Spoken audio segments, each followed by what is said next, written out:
And so of my options, and I'd actually had the opportunity, I see the F4 behind you there, to fly in the backseat of an F4J in Hawaii during Nice. my what we call first class cruise. I was at Kaneohe Marine Corps Station, flew with VMFA 235, the Death Angels, and loved it. I was home, right? It just sort of hits you like a religious experience. Strapping into the Martin Baker, breathing the O2, burners on the takeoff. We did a 1v1. He's asking me to call the fight. I was very aero adaptable, didn't get airsick, loved the feeling of G and just the whole thing. Came back in, actually took an arrested landing at the field because the field at Caneo is sort of short. And then we go to the O Club and we're talking with our hands and drinking beer. And I'm like, okay, these are my people. And that's your responsibility, either in ROTC or whatever your accession source is, or at a service academy, is to find your people. So selected what we call NFO, Naval Flight Officer. Went down to Pensacola as soon as I could, wound up doing well in the NFO training. So I got my choice, which was the RIO pipeline, Radar Intercept Officer. At that time, they were still sending people to F4s as well as F-14s. Obviously, you want the coolest, latest thing. So I was lucky to get F-14s when I got my wings. And then it was just a matter of coast, East Coast, West Coast. This was the glory days of the Tomcat. There were 22 F-14 squadrons at this time, 11 on Wow. each coast, and a RAG, the training squadron, on each coast. So I was more of an East Coast kind of guy. I like Virginia Beach. Wound up going to NAS Oceana in Virginia Beach. Because I did well in the RAG, I was top scope, something I'm very proud of, among my peers. And my RAG class were all Naval Academy classmates. The RIOs were all Naval Academy classmates, something I've documented on the channel a few times, who all went on to great things in the airplane.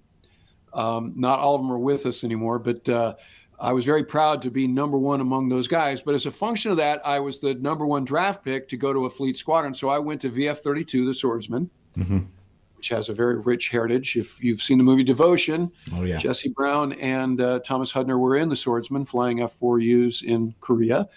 So we're flying F-14As, and we're going right on cruise. So I was picked to go to VF-32. I went on deployment, do not pass go.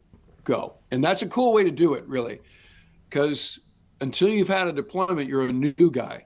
And so a lot of guys join their squadron and they just have to go through this new guy thing for like 6 months or maybe a year before they go on cruise. Like, because everybody's going to like lecture you and mansplain you about, on deployment, ... So for me, I went right on deployment, didn't have to weather all of that. Port calls in places like Palma, and we went all the way to Singapore, and we're in the Med, and we're in the North Arabian Sea. These are the days before you went to into the Persian Gulf, flying intercepted Russian AN-22s and Iranian P-3s, and we did an exercise called Beacon Flash against the Omanis, and their Star Wars Canyon there is amazing, and 1v1s against Jaguars and Hawker Nice. hunters, and just great ops, flying a lot, and went through the Suez Canal for the first time. So it was really an amazing, eye-opening experience for me. And the squadron was, like any fighter squadron, full of talented, big personalities, and I just was at home there. That's where I got my call sign. We were in port in Palma, and I was out of money, and I asked a guy if I could borrow some money, and his response was, "You're a mooch." And everybody around the table was like, that's it. That's it. And that's what people get them for a lot of different reasons. In fact, I did an episode about sort of the etymology of call signs. And so that's how I got mine.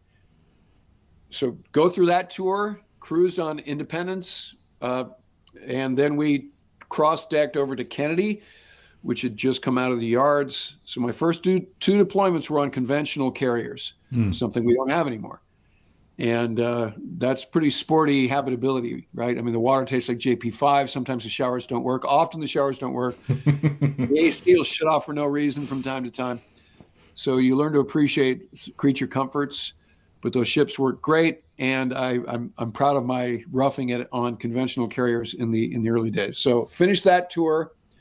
Now you go to shore duty, and and also the second deployment on Kennedy, we never left the Med.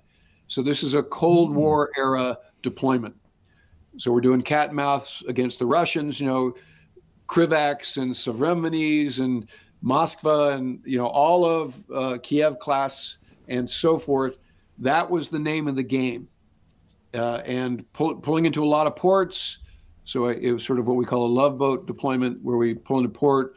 My fiance, now wife, visited me when we were in Nice, or in Cannes rather, and we went over to Nice and had a good time. So it was an old school deployment. It was very much an 80s deployment, a lot of fun.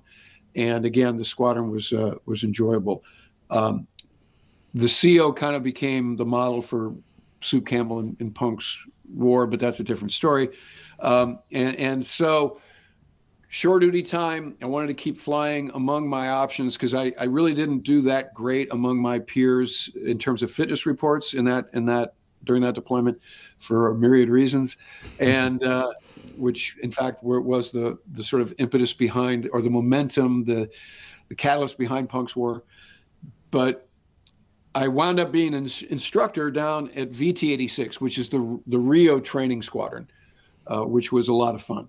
And so I got to train the next generation of RIOs before they got their wings. In fact, I served with some of these guys later when I went back to the Tomcat community. And then after only a year at VT-86, I was asked to do an unorthodox thing, to go become the editor of Approach magazine, which was the Naval Aviation Safety magazine, right? The Safety Center in Norfolk puts that out.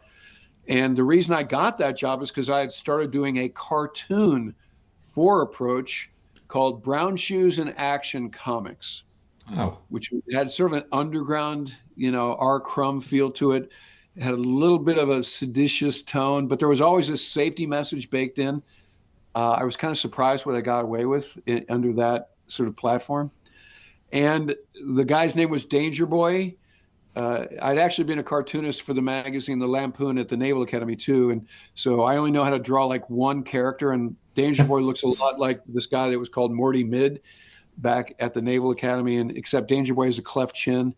Morty Mid didn't. So that was fun. I did that for years, and I got some notoriety as a function of that. That was my first sort of, media impact, was the guy behind Brown Shoes in Action Comics.